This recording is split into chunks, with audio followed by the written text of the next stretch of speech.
आज जिस टॉपिक पे हम बात कर रहे हैं that is think before taking action. हमें कोई भी काम करने से पहले सोचना चाहिए। ये तो बहुत बड़े हमारे बुजुर्ग भी हमेशा कहते हैं कि कोई भी काम करने से पहले सोच लेना चाहिए, सोच समझ कर ही हर काम करना चाहिए। लेकिन आजकल का जो हमारा यूथ है वो थोड़ा सा हर चीज को जल्दबाजी में करने के लिए उतारू रहता है। हम लोग हमेशा यही चाहते हैं कि बस शॉर्टकट तरीके से सक्सेस मिल जाए, एकदम से हर काम आसानी से हो जाए। हम सोचे बिना ही किसी भी काम को बस ऐसे हाथ में डाल देते हैं। तो उससे क्या होता है कि कई बार शॉर्टकट तरीके से हमें सफलता भी मिल जाती है, लेकिन ज्यादातर शॉर्टकट तरीके से अपनाने से हमें असफलता ही मिलती है।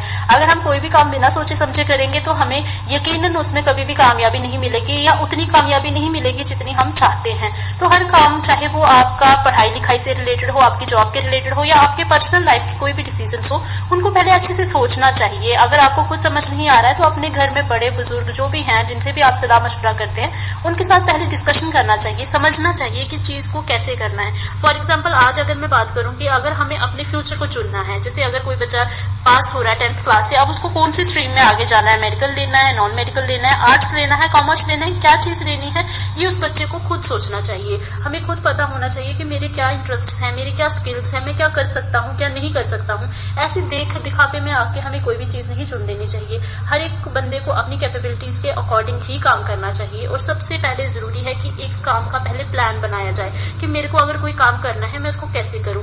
जैसे अगर हम अपना घर बनाते हैं तो घर बनाने के लिए पहले जो हम मेसन्स को लाते हैं वो हमें एक मैप देते हैं, एक नक्शा देते हैं, एक लेआउट देते हैं, कहाँ पे आपका किचन रहेगा, कहाँ पे आपका बेडरूम रहेगा, कहाँ पे आपकी लॉबी होगी और कैसा आपका घर दिखेगा। उसी नक्शे के अकॉर्डिंग जब हम घर बनाते हैं तो हमारा घर एक सुंदर सा घर बन के तैयार होता है। लेकिन अगर हम दूसरी तरफ देखें, बिना किसी की हेल्प के, बिना किसी नक्शे के, बिना किसी प्लानिंग के अगर हम घर बनाएंगे तो हो सकता है हमारा घर वैसा ना बने जैसा हम चाहते हैं, या उतना खर्चा हो जाए और हमारी चीज भी अच्छी ना बने, तो उसका कोई फायदा नहीं होगा। कहने का मीनिंग यही है कि काम चाहे छोटा हो चाहे बड़ा हो, हमें हर काम सोच समझ के करना चाहिए। उसके मेरिट्स, डीमेरिट्स सब चीजों को दिमाग में रखते हुए ही कोई भी काम करना चाहिए। हमें ऐसे ही जल्दबाजी में किसी भी काम को नहीं करना है, नहीं तो हमें उसके बहुत सारे डिसएडवांटेजेस फेस करने पड़ सकते हैं। आजकल का यूथ जो है, यूथ क्या, हम किसी को भी देखें, आजकल सब किसी को यही है कि कम टाइम में ज्यादा सक्सेस हासिल करूं। उसी सक्सेस को हासिल करने के लिए कई बार हम युवा क्या करते हैं, बहुत ऐसे शॉर्टकट या ऐसे गलत तरीके अपना लेते हैं जिससे अल्टीमेटली हमारा नुकसान हो जाता है। सक्सेस की जगह हमें अनसक्सेस हाथ में आ जाती है। तो करना यही है कि हार्डवर्क करना है, प्रॉपर स्ट्रेटजी प्लान करनी है और अपनी स्ट्रेटजी के अकॉर्डिंग हार्डवर्क करते हुए अपनी डेस्टिनेशन तक पहुंचना है।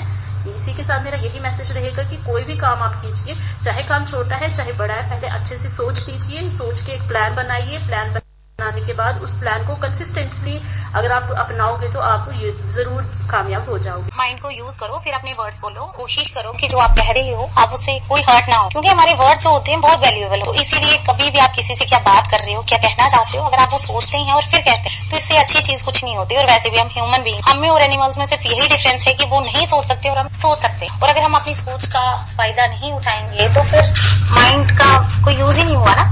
माइंड को यूज करो, फिर अपने वर्ड्स बोलो और कोशिश करो। ये सबसे बड़ी पूजा है कि आप जो कह रहे हो उससे कोई हर्ट ना हो। जैसे हम किसी को डायरेक्टली पूछ लेंगे, हाँ भाई देखो आप इतने पढ़े हो, आपकी जॉब नहीं लगी, आप ऐसे ही बेकार में बैठे हो, आपकी एजुकेशन का कुछ फायदा नहीं हुआ, तो ये भी बहुत बड़ी बात है। क्योंकि एक एजुकेशन लेने के लिए हमें कितनी एफर्ट्स करनी है, रात रात भर जाके हम स्टडी करते हैं, फिर एग्जाम देते हैं। वो जो हमारी स्ट्रगल होती है वो एक स्टूडेंट जानता है। और कहने वाले ने यह कह दिया कि एजुकेशन का नाउअडेज कोई फायदा नहीं, ऐसा नहीं बोलना चाहिए। तो कुछ भी बोलने से पहले सोचो, ये सबसे बड़ी बात। बोलने से पहले 100 बार सोचना चाहिए। चाणक्य की नीति के अनुसार व्यक्ति को जब भी मुख से कोई बात कहनी हो तो पहले सोचकर विचार कर लेना चाहिए, क्योंकि जिस तरह से कमान से निकलने के बाद तीर वापस नहीं लौटता, उसी प्रकार मुख से निकली हुई बात वापस नहीं होती। इसलिए तालमोल कर ही बोलना चाहिए। बोलने से पहले सोचना जरूरी है, क्योंकि बोले गए शब्द केवल माफ किए जा सकते हैं लेकिन भुलाए नहीं जा सकते। मौन रहना किसी इंसान की कमजोरी नहीं, उसका बड़प्पन होता है। वरना जिसको सहना आता है उसको कहना भी आता है।